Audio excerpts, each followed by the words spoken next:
इस वीडियो में हम बात कर रहे हैं 12th क्लास के चैप्टर सेकंड सॉल्यूशन के बारे में। इसके फर्स्ट पार्ट की वीडियो मैं आपको दे चुका हूँ। सेकंड पार्ट पे आते हैं। Second part is all about the unit of concentration of solution. So unit of concentration of solution में बहुत सारी चीज़ें ऐसी हैं जो आप 11th क्लास में पढ़ चुके हैं। सो यूनिट्स की अगर बात करें तो there are two type of unit. First is weight volume units, second weight units and एक थर्ड होता है वॉल्यूम बाय वॉल्यूम यूनिट्स। तो इस वीडियो में हम इन यूनिट्स के बारे में बात करेंगे। So let's start with first weight volume units. In this formulation, solute is taken as weight or solvent or solution is taken as volume. So शुरू करते हैं। सबसे पहले इसमें रहेगा हमारे पास जो A है वो है molarity.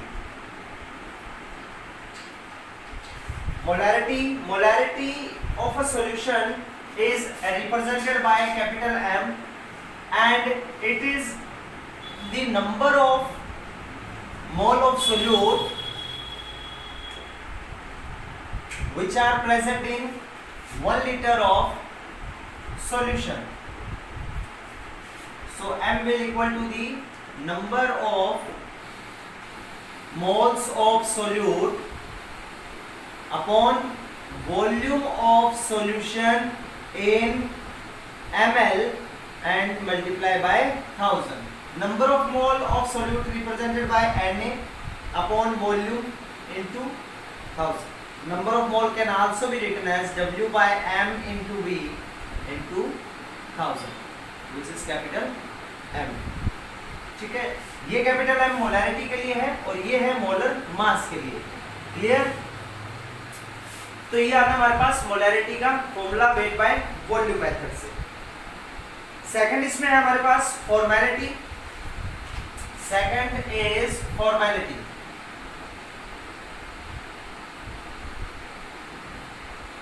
Formality of a solution is represented by F. F is number of gram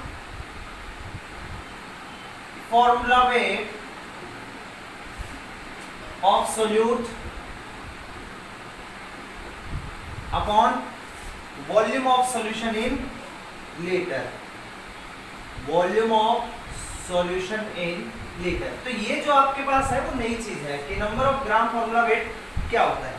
सो अब इस पे देखते हैं कि number of gram formula wait हमारे पास क्या है।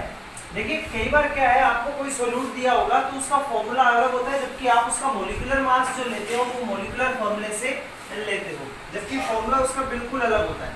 तो अगर आपको फाइंड करना हो number of gram formula wait, so that will equal to the weight of dissolved solute in gram upon formula weight of solute.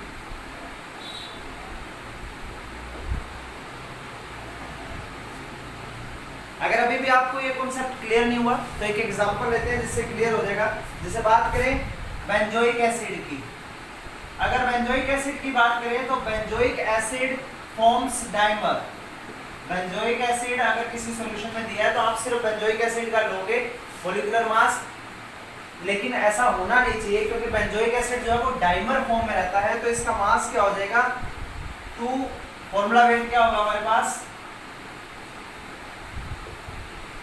Formula wait होगा 2 into molecular weight of benzoic acid, which will become 2 into 122 is equal to 244 gram.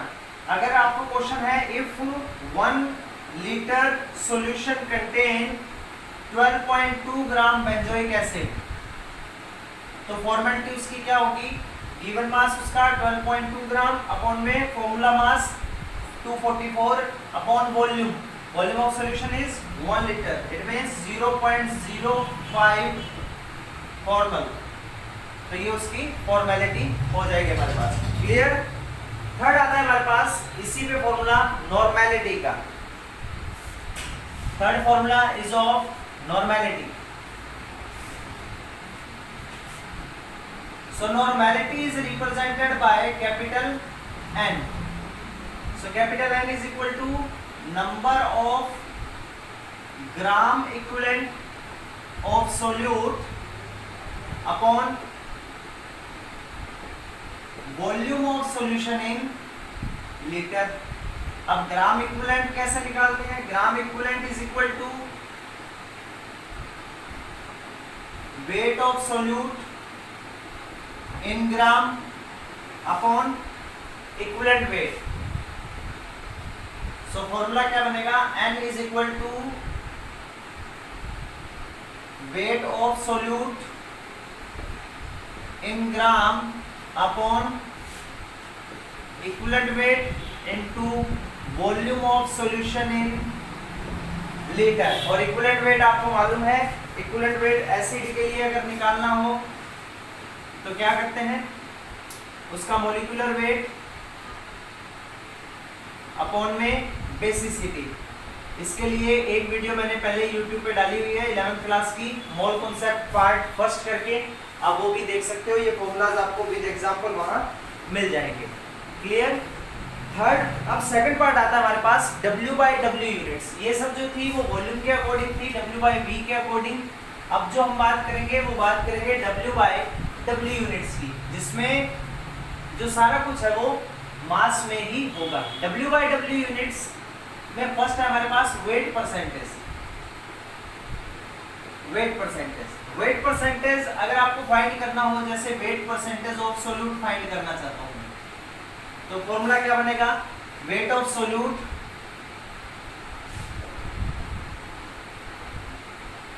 In gram upon weight of solute plus solvent या solution in gram into में 100.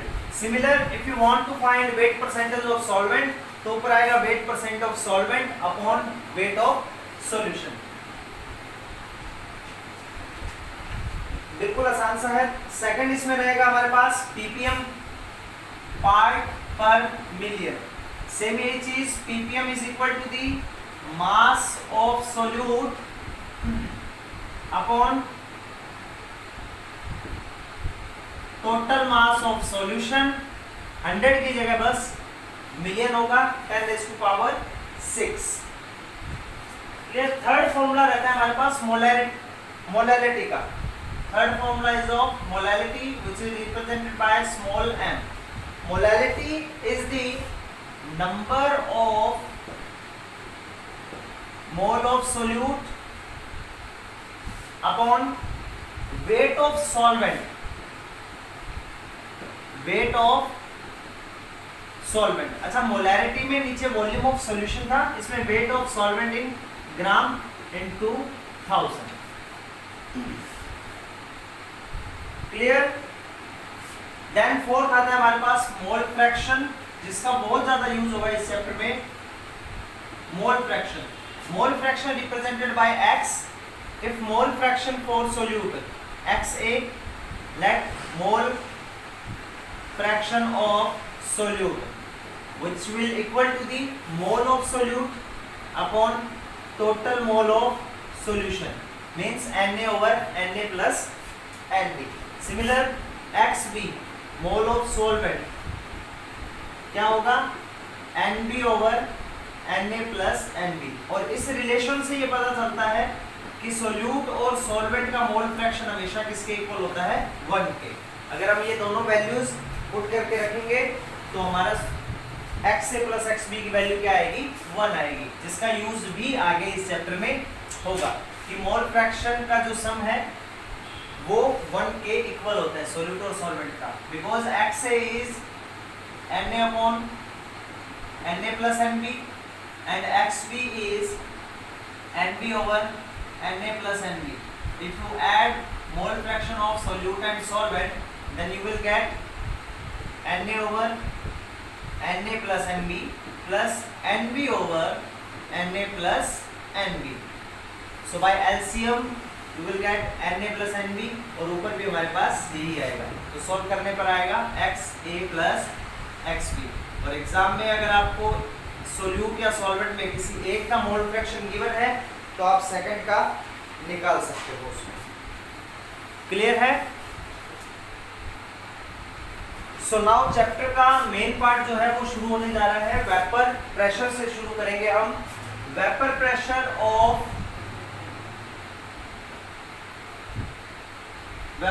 Of pure liquid and solution. देखिए vapour pressure क्या होता है। मान लेते हैं किसी लिक्विड को मैं क्लोज वेसल में रखता हूँ, बिल्कुल बंद है वो, और उस लिक्विड को अगर आप टेम्परेचर करते हो, बॉईल करते हो, तो उस लिक्विड की सरफेस के ऊपर क्या होगा, वेपर बनना शुरू होगा। अब ये वेपर इस कंटेनर से बाहर नहीं जा सकती, तो क्या करेगी, ये वॉल्स पे और इस लिक्विड पे प्रेशराइज करना शुरू करेगी। That is known as vapour pressure. Vapour pressure depend करता है मोस्टली टेम्परेचर पे, कि if you increase temperature then vapour pressure भी इंक्रीज होगा। देन अनदर फैक्टर जो है वो nature of the solute and solvent है। अब हम यहाँ पर एक कंडीशन लेकर चलते हैं। एक कंडीशन है कि मेरे पास A है सॉल्वेंट, प्योर सॉल्वेंट, और B है प्योर सॉल्यूट। ठीक है, तो प्योर सॉल्वेंट है। जैसे मान लो दो कंटेनर है, एक कंटेनर में सिर्फ सॉल्वेंट रखा हुआ है और एक कंटेनर में सिर्फ सॉल्यूट रखा हुआ है, तो प्योर फॉर्म में इसका जो प्रेशर होगा वो प्रेशर मैं मानता हूँ P नोट A, और इसका जो प्रेशर है वो है P note B।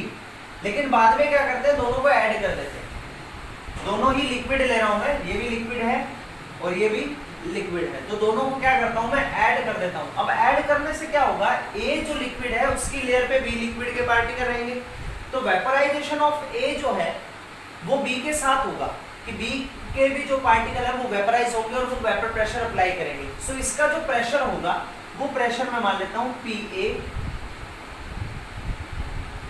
which is partial pressure, और PB which is partial pressure of B after adding A and B। ठीक है, तो हैंडी का लॉ क्या था, हैंडी का लॉ था कि जो प्रेशर है वो मोल फ्रैक्शन के प्रोपोर्शनल होता है। According to handy, pressure is proportional to mole fraction. So for A के लिए क्या होगा, pressure is proportional to XA, and for B क्या होगा, pressure is proportional to XB। So P is equal to P note A XA और PB is equal to P note B XB। अगर solute और solvent दोनों को मिला देते हैं तो ओवरऑल जो हमारे पास प्रेशर आएगा, मतलब basically these equations are known as Raoult equations. These equations are Raoult law और Raoult's equation for volatile. Volatile मतलब जिसकी वेपर बनती है। तो मैं अभी आपको एग्जांपल दे रहा हूँ लिक्विड एंड लिक्विड का, तो दोनों ही लिक्विड है तो दोनों लिक्विड की क्या बनेगी, वेपर बनेगी। अगर आप सोल्यूट और सॉल्वेंट दोनों को ऐड करते हो तो PT क्या होगा हमारे पास, pressure of A plus pressure of B। It means P note A XA plus P note B XB, ये होगा। Now we know that XA plus XB। अब हमें क्या मालूम है, अभी जो मैं आपको बात बताई थोड़ी देर पहले कि XA प्लस XB की वैल्यू 1 होती है, तो XA क्या आएगा, 1 माइनस XB। वैल्यू पुट करें, 1 minus XB plus P note B XB। Clear? अगर आप इसे सोल्व करें, मैं यहाँ लेकर जा रहा हूँ इसे, so PT will equal to P note A minus P note A XB plus P note B XB। इस तरीके से थोड़ा सॉल्व करेंगे, PT minus P note A is equal to XB P note B minus P note A, ये आएगा। Clear? So mole fraction of solute क्या रहेगा हमारे पास, PT minus P note A upon P note B minus P note A। ये रहेगा हमारे पास इसका मोल फ्रैक्शन ऑफ सोल्यूट पार्टिकल, कि अगर आपको फाइंड आउट करना है कि मोल फ्रैक्शन ऑफ सोल्यूट कितना है और उसका प्रेशर के साथ क्या इफेक्ट है, तो वो आप यहाँ से आइडेंटिफाई कर सकते हो। सिमिलर अगर हम ये देखें कि नॉन वॉलेटाइल सोल्यूट अगर हम लेते हैं, if you take non volatile solute, तो क्या होगा? नॉन वॉलेटाइल सोल्यूट में क्या होगा? For non volatile solute, A हमारे पास सॉल्वेंट और बी जो है वो सोल्यूट है, कैसा? नॉन वॉलेटाइल, जिसकी वेपर नहीं बनेगी। वेपर नहीं बनेगी जैसे कि सॉइल मिक्स कर दिया वाटर में, तो वेपर नहीं बनेगी, तो इसका प्रेशर क्या होगा? Pb 0, P नॉट B 0, और इसका P not A standard pressure और P A partial pressure. So total pressure क्या रहेगा? P नॉट A एक्स ए के इक्वल रहेगा, क्योंकि प्रेशर ऑफ द बी क्या है? 0 हो गया, because it is non volatile, इसका वेपर नहीं बनेगा। तो यहाँ से mole fraction of B find करना है, तो कैसे कर सकते हैं? इसको लिख सकते हैं 1 माइनस एक्स बी। थोड़ा सा सॉल्व करेंगे, P not A minus P not A X B is equal to P T. So X B will equal to the P T, XB will equal to the P naught A minus PT upon P naught A। Clear? तो यहां से आप non volatile के लिए mole fraction निकाल सकते हो। Clear है? यस। तो नाउ अब बात करेंगे अपने ideal and non ideal solution की। सबसे पहले बात करें ideal solution. Ideal solution, a solution which obey Raoult's law over a wide range concentration, जिसमें रॉल्स के नियम का पालन होगा, वो आइडियल सॉल्यूशन होगा। And what is Raoult's law? P is equal to PA plus PB and P total is equal to P not A plus P not B XB। Means Raoult law follow हो उसमें। दूसरी चीज इसमें आती है कि force of attraction between A and B molecules is equal to the force of attraction between solvent molecules and equal to the force of attraction between solute molecules.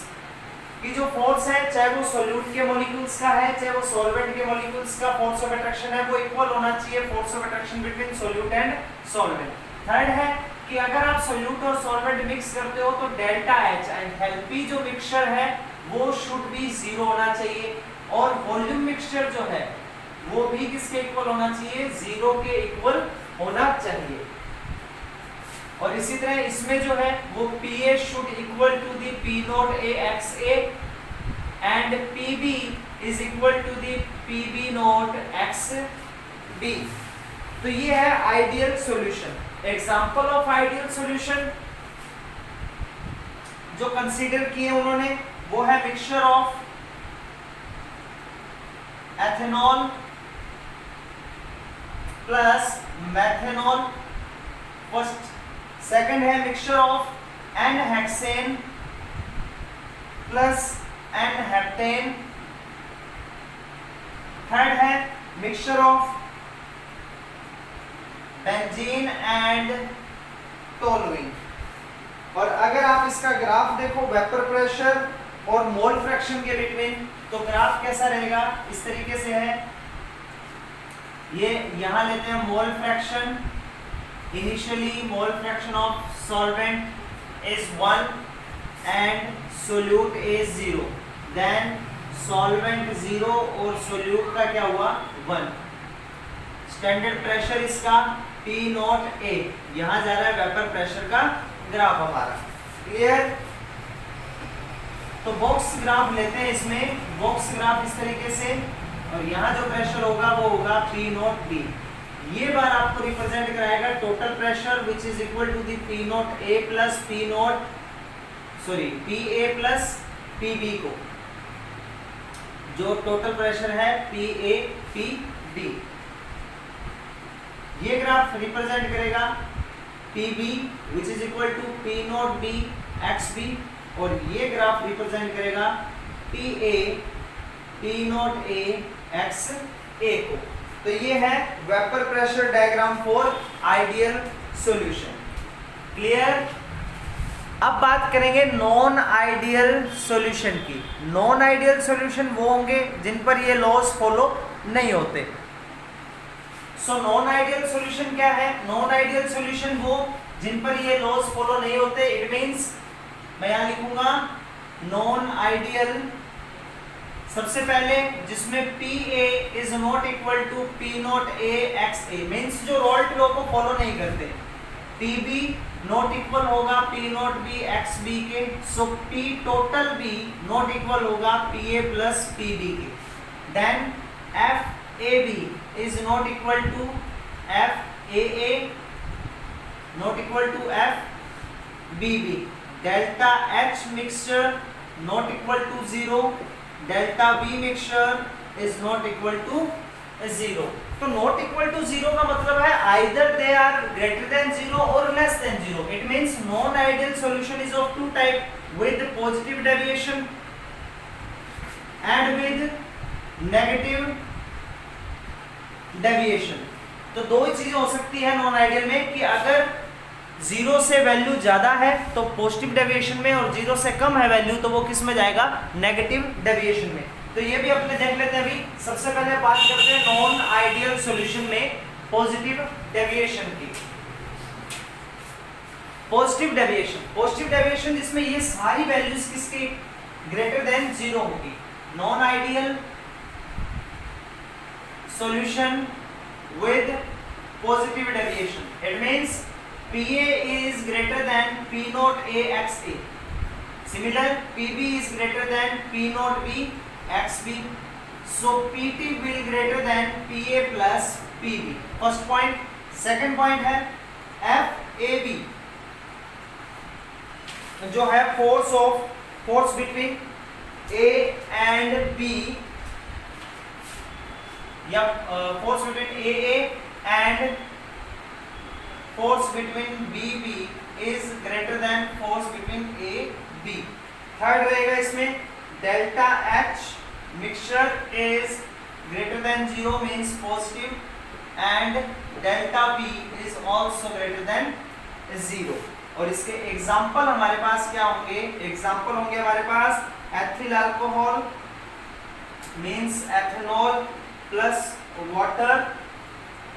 Number 2 इसमें रहेगा acetone plus carbon disulphide. Third रहेगा carbon tetrachloride plus benzene. और fourth example है इसमें acetone plus benzene. और अगर आप इसका ग्राफ देखो, अब ग्राफ समझना बहुत आसान है इसका। अगर आपको आइडियल सॉल्यूशन का ग्राफ मालूम है तो इसका ग्राफ आपके लिए बिल्कुल इजी रहेगा। आइडियल सॉल्यूशन का ग्राफ क्या था हमारे पास? इस तरीके से था, x a is equal to 1, x b 0, यहाँ x b is equal to 1, x a is equal to 0। ये था p नॉट a, यहाँ जाता है हमारे पास मोल फ्रैक्शन, यहाँ जाता है वेपर प्रेशर। ये था p नॉट b, और ये ग्राफ क्या रिप्रेजेंट करता था? p total is equal to p a plus p b। Clear? लेकिन यहाँ हमारे पास पॉजिटिव डेविएशन है तो ग्राफ हमारा थोड़ा सा स्लाइटली अपवर्ड जाएगा। PT is greater than PA plus PB। ये ग्राफ रिप्रेजेंट करता था हमें PB which is equal to P not B x B, लेकिन ये भी थोड़ा पॉजिटिव डेविएशन में ऊपर की तरफ जाएगा ग्राफ इस तरीके से।